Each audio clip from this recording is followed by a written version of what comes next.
The last match on the card that we're going to talk about is Seth Rollins versus Dean Ambrose for the WWE World Heavyweight Championship, and I'm assuming that this is just going to be a standard Seth Rollins retain situation where the Authority comes in and Ambrose gets screwed.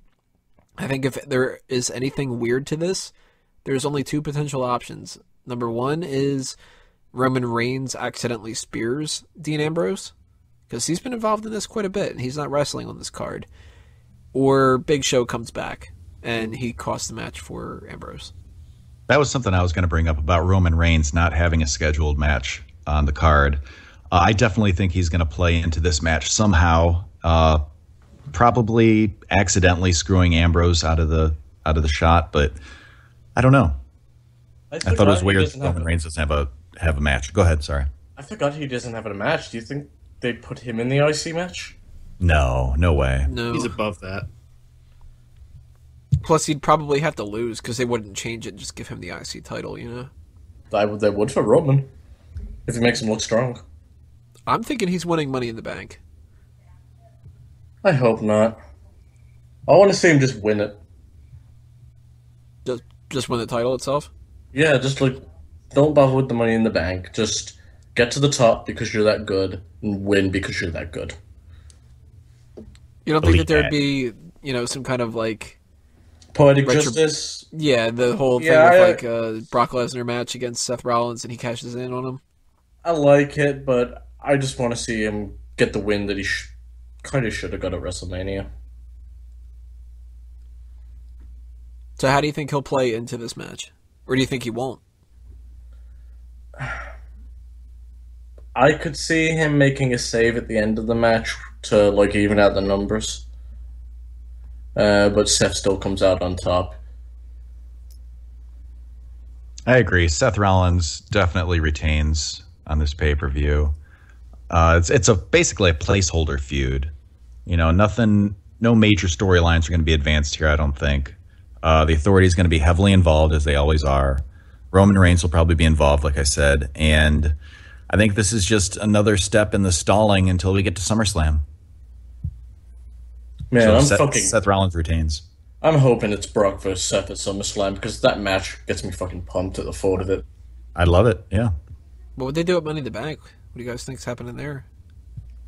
Three-way, Seth Rollins, Dean Ambrose, Roman Reigns. The triple threat we've always wanted with the Shield. That needs to be saved till Mania. Yeah, and they never do anything way too early and blow their load. I know, but... Yeah, I agree. Ideally, it would be WrestleMania. Or SummerSlam. I'm fine with either of those events. I still think that it would be a mistake if they didn't do Kane and Rollins. I don't want to see Kane in a championship match. I don't throw away pay-per-view. It doesn't matter. Yeah. I don't really have any interest in it, but Money in the Bank is a good time where you could do it. Yeah, that's a good way to do it, because you can put some top stars in Money in the Bank. Plus, this whole feud with them has kind of built around the idea that Kane helped him win Money in the Bank, and that's why he's the champion. So, if there's any time to have Kane be like, yo, last year you only won because of me, now I want a fucking title shot. Maybe Big Show comes back and fills that spot that Kane is in the Authority. The director of operations? Yeah. You think Big Show can handle the responsibilities of director of operations? You think that Kane was a weird enough? Yeah, Kane was a psychopath. No, Kane is very smart and politically active. I think Kane would be an excellent director of operations. He's a pyromaniac, a necrophiliac dentist. He was also a dentist. He has a fucking PhD. Remember, you're not supposed to talk about that. Oh, shit. Can we do this some other time, guys? But no, I could see him, Big Show, fulfilling that, the muscle part. Because Kane, one of his other things that they use him in is he's the guy who backs up Seth Rollins because you can't do it with J&J Security. I know I always lose, but I'm totally tough. So I think maybe there's a good thing with Kane that could end up happening here. I don't know. Yes. Drew, what are your thoughts? Ryback would win the title here.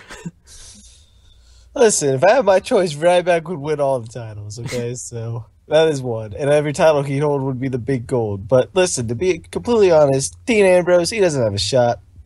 It'd be cool to see him win, but he hasn't got a shot. It's as simple as that. It's going to be a great match. Everyone's going to enjoy it. The authorities are going to interfere.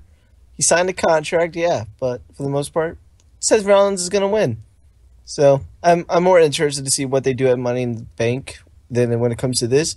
But this is going to be a solid main event. Everyone's going to enjoy it. No one will be disappointed with it. So can't wait.